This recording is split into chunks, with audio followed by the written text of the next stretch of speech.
And we're live. You know what, guys? I don't know what's going on in Utah today. Does anyone ever know what's going on in Utah? I don't think people in Utah know what's going on. Ask Russell Westbrook. Good afternoon, good morning, good evening, ladies and gentlemen, wherever you are, whatever time it is for you right now. Just know that you are locked in onto the point with Skip and the King. You guys know what to do. Go down there, click subscribe, click like, leave a comment. We love all your comments. We love your support. Thank you guys so much. If you guys actually want to see us in person, you guys can see us at Hurricanes Roadhouse Bar on Bloor Street. If you're in the city of Toronto, which will be Tuesday, September 20th. Thank you guys for all your support and your subs and your views and enjoying our fantastic guests, especially our man today, Mr. Kenyon Nisbett. I know. I can't say where I was and who I was talking to, but they did enjoy what he has to say. And thank you, Kenyon, for coming back on the show and you being frequent. How are you doing today, my friend? Uh-oh. Kenyon, you're muted. I'm doing pretty well, sorry. Wow, suspenseful. Yeah. Okay. I mean, I like to keep people on their toes, right? So. All right, there Hell we go. yeah, you keep us on our toes. But guys, we have an interesting topic here that just came out today, and let's get right into it since what we do is cover NBA and the Toronto Raptors. Now, let's set it out there for you guys. Skip, can you tell me the trade that happened with Donovan Mitchell? So, shocking absolutely everybody, because I think we all assumed he was going to end up in New York. The Utah Jazz just shipped out Donovan Mitchell to Cleveland for Colin Sexton, 3 first-round picks, 2 pick swaps, Ochai Agbaji, I don't know how to say his name. The 14th pick of this year. Yeah, another pick this year. And Lauri Markkanen's in there mostly probably for salary more than anything else. So yeah, it's basically Colin Sexton and a boatload of picks for Donovan Mitchell. It's an interesting trade. It's a little scary as a Raptors fan, but yeah. We'll get into that. Yeah. Now, Kenyon, how do you feel about the NBA landscape now that it's changed, that Donovan Mitchell, aka the Spider? By the way, I watched Spider-Man last night again. How do you feel about the landscape for the Eastern Conference now that Donovan Mitchell is part of it? Well, the Knicks aren't happy. Sorry.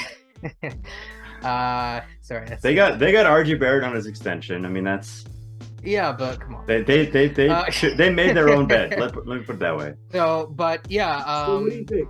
the way that I look at it is Cleveland will be in the mix for the top 5, right? They're going to be in that mix. They've solidified themselves as a playoff team, not a play-in team. So I think that it's good for them. I think that they're better. That's a heavy statement. Yeah, I think that this trade makes them better for sure. But I think that come playoff time, because when I talk about these teams, I always separate how they do in the playoffs versus the regular season. I think that they will struggle in the regular season, in the playoffs. But if you want, I can get into that later. Well, yeah, Donovan Mitchell. We can talk about that.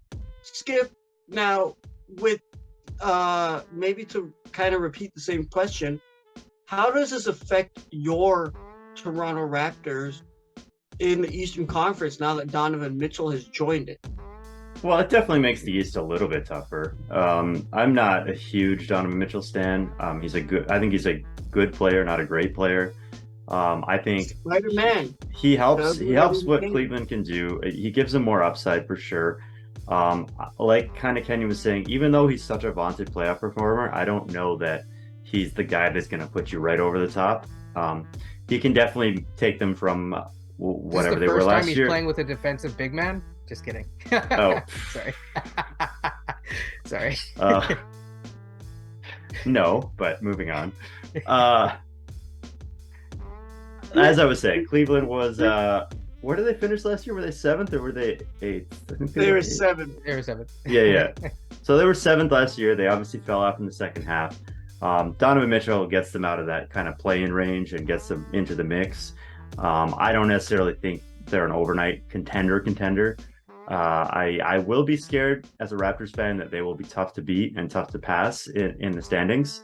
But at the end of the day, it's just another good team in the East. The East is becoming way more stacked than the West at this point. And that's just kind of the lay of the land. And Raptors have to buck it up and take care of business. Now, can I weigh in here, guys? May I? Go.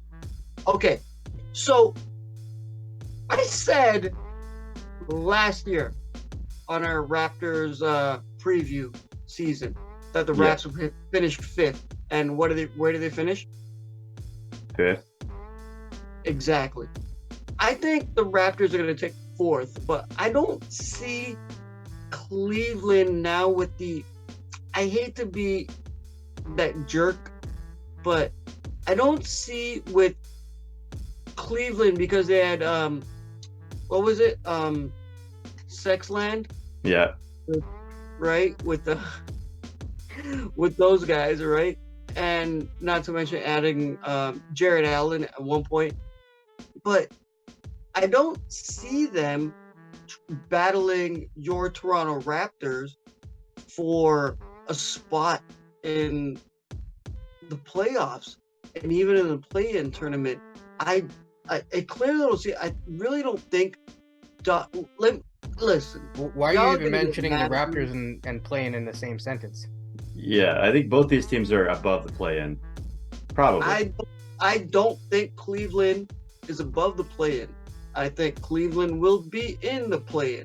This is what I'm saying. Okay. That's a bold statement. I do not. Whatever. So I don't want to hurt anybody's feelings about that.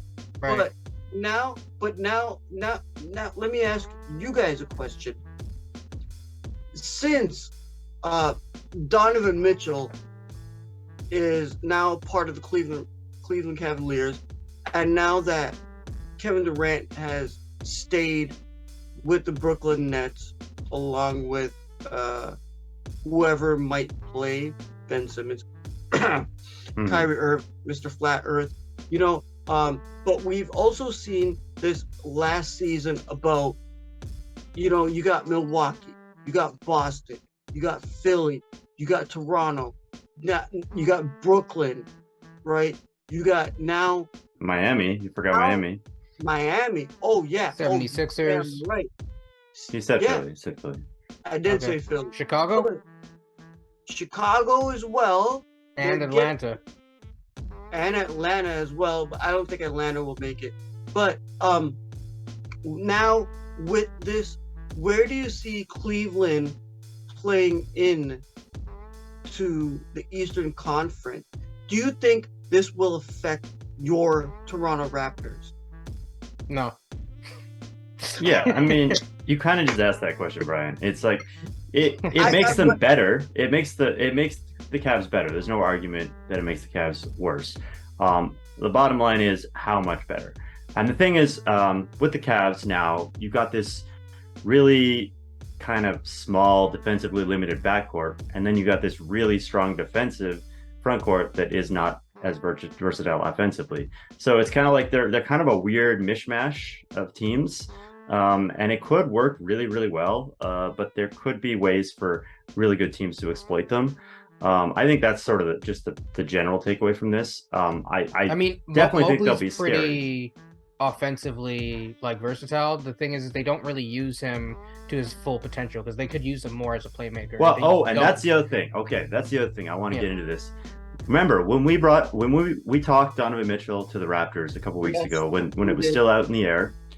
The reason I said the Raptors should not go and get Donovan Mitchell is because he's one of the highest usage players in the NBA, one of the highest usage players in NBA history.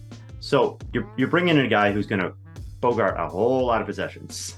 So that's at that point, that player has to be so good. I feel like that's a bad argument because you assume that on a better offensive team, because like, let's be honest, he was playing with guys that were aging in general. Like Conley is not a young spring chicken anymore, and Rudy Gobert is non-existent offensively. So you expect him to have a higher usage. I expect. I'm not saying I was not. Thank you, Tim, for standing up for my point. But the thing is that at the end of the day, you expect Donovan Mitchell not to have, if he has the same usage that he had in Utah, then their coach should be fired. Yeah, well, can he adjust? That's the next question then. Can he adjust to a lower usage role? Which is going to be interesting. Why wouldn't you want a lower usage role? He wants to win. He's tired of losing. He's tired of not getting out of the first round. I don't remember. Wait, he may have gotten out of the first round. He might not be tired of scoring 50 points in the playoffs, though. I mean, but that's not what it's about. He has said that he wants to win. Yeah, right? So I'm not trying to slander the guy right now. I'm just saying. Yeah. You got to respect that guy for saying I want to win. Yeah. And now being part of a team, but I don't think that team is actually going to get that far. Well, here's what I would say. Especially considering I said it again. Your Toronto Raptors. He says with jerseys behind him. Yeah. No shit. But they will definitely surpass Cleveland. But the impact that he has, can you guys, before we get out of here, can you guys describe to me the impact that he will have on the Eastern Conference alone? I mean, like, not much more, frankly, because, okay, look, what do you, I'll ask both of you these questions. Okay. What do you think the heights are of, and I'm not going to take long, what do you think the heights of the backcourts are? For in Cleveland? They're above 6. Same as Toronto, about 6 feet each. Yeah. Fred VanVleet is above 6 feet? Okay, he's 5'11". He's about 6. Okay, so both of those guys are 6'1". Okay. So look at all of the top. Are any of them as good defensively as Fred VanVleet? Are either of them? Sorry? This is my point. Yeah. Right. Or good 3-point shooting. Go look at our last video, ladies and gentlemen. Yeah. For sure, but here's the thing: none of them are good defensively. So you jump the gun there, but yes, none of them are good defensively. They're under 6 feet. Okay. Also, they're going to probably have trouble scoring since both of them are under 6 feet. We've seen this play out. Mm-hmm. Okay. Look at the top 4 teams, you could add 5. Arguably, the top 5 teams in the East all have super long athletic players. Oh, hell yeah. Vision 6'9". That are very switchable. They're putting a lot of pressure on Jarrett Allen and Evan Mobley. That's a lot of pressure defensively on those guys. So that's the first thing. Okay. The second thing is, if you're just strictly speaking about the Raptors or any of these teams, this is why I said you separate regular season versus off season, versus playoffs. In the playoffs, how honestly would that backcourt match up against long athletic teams? You need Donovan Mitchell to score 50 is the answer, essentially. So, but this is my point: is he's going to struggle to. But no, I generally agree. I would say he's not going to score 50. He doesn't need to score 50. But my point is like they're going to struggle as a short backcourt. Yeah. They're going to struggle comparatively speaking to other teams because look, you have Chris Middleton who's like 6'7". You have Giannis. Look at even the Raptors, right? Mm-hmm. Okay, how are you guarding them? What is your best defensive lineup against them? You're not going to put a 6-footer on the Raptors' best defensive. Wait, the Raptors' best defensive lineup against Cleveland or vice versa? No. Against us against Cleveland. It's a Raptors. Yeah, we could throw a lot of interesting looks at them, but again, can we score on them? That's the other question. Yeah, what would it be? Yeah, what would it be? They can't defend you. Okay, I gotta think about that. You probably got Precious Q out there. You got Scotty and Pascal. Because I know King's gonna have a connection. You asked about 5-6 questions. No, I asked one specific question. What's your main question? technically two. One was about the heights, which you answered, and the second was very specific. And you can answer it too if you want, which was who are you putting on different players against Cleveland? And like I can give you my answer really quickly. First of all, you can put Precious on. Forget about Scotty for a second. You can put Precious on anyone. Put Precious on anyone. You could, if you want. OG locks up Donovan Mitchell, right? Like you can have Siakam in a free safety role. There's so many lineup. You can have Otto Porter out there. There's so much lineup versatility. That's my only point. So really quickly, that was the only point that I was trying to make. Thank you for letting me finish. This is my question to you guys. Overall, before we get out of here, is Cleveland after this trade a threat to your Toronto Raptors? No. I keep giving you the answer. I've said that I think the Raptors will still be fine. But if you're asking me, are they a threat? I think they could be a threat to be a higher seed. What I think is that they will. We are a deeper team. We're a deeper team, and I think the Raptors can still beat them head to head. But I think Donovan Mitchell will have a real impact on that team. Sure. What we might see is a bit of the DeMar DeRozan syndrome, like where this player is really good, he gets you up to a certain level. Does he get you up to the level that you need to be at? And like I said, he's not 6'8". Skip. I'm taking a nap based on what you said because that was some bullshit. Fair enough. Okay. Yeah, the thing is he's not 6'8", right? And on the flip side, you ask, can they score? On offense, you look for athletic advantages. You look for advantage creation. That's what you're looking for. So at the end of the day, between Pascal, because no one's stopping Pascal, right? There's no one that's stopping Pascal. Yeah. Okay. You have Pascal. You have Scotty, right? You have OG. Freddie. You have Freddie. OG. You have so many options Boucher. of people that you can. Yeah, but Boucher's on the bench, right? So like in your top lineup, we're talking about like a closing lineup here. Yeah, in your top lineup or your closing lineup. My thing is there is going to be at least two people because their top lineup hypothetically would have Garland and Donovan Mitchell out there. Those are two people that you can exploit. Yes. So I have no question that the Raptors, you got to start believing in the Raptors because we are going to be able to score on these teams. We are going to take them to the woodshed, and we're gonna. They are not coming out. Yeah. So guys, just to finish off before we get out of here, right? We're short for time. Just give me a hard yes or no. Do the Cleveland Cavaliers pose any threat to the Raptors after this trade? Yes or no? The question already. I know you said no, Skip. Yes. You've been on the fence. Yes, they're a threat. They're not a guarantee, but they're a threat. Okay. Let me just tell you before we get out of here. Hell nah. I agree with you, Kenyon. They ain't gonna do nothing against the Raps. The Raps are gonna finish. I'm already calling my prediction. The Raps are gonna finish 4th in the Eastern Conference. Right? That's it. At the end of the season. But it's been a great conversation. Guys, thank you out there for enjoying our content. I hope you guys see us at Hurricanes Roadhouse. Thank you guys for enjoying our fantastic guests, especially Kenyon. You guys know where to find us at To The Point on Instagram, Facebook, Twitter.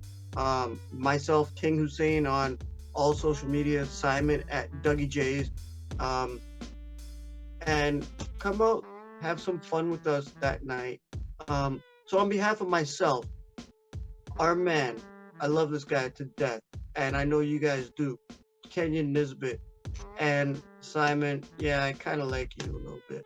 But good afternoon, good morning, good evening, good night, and peace.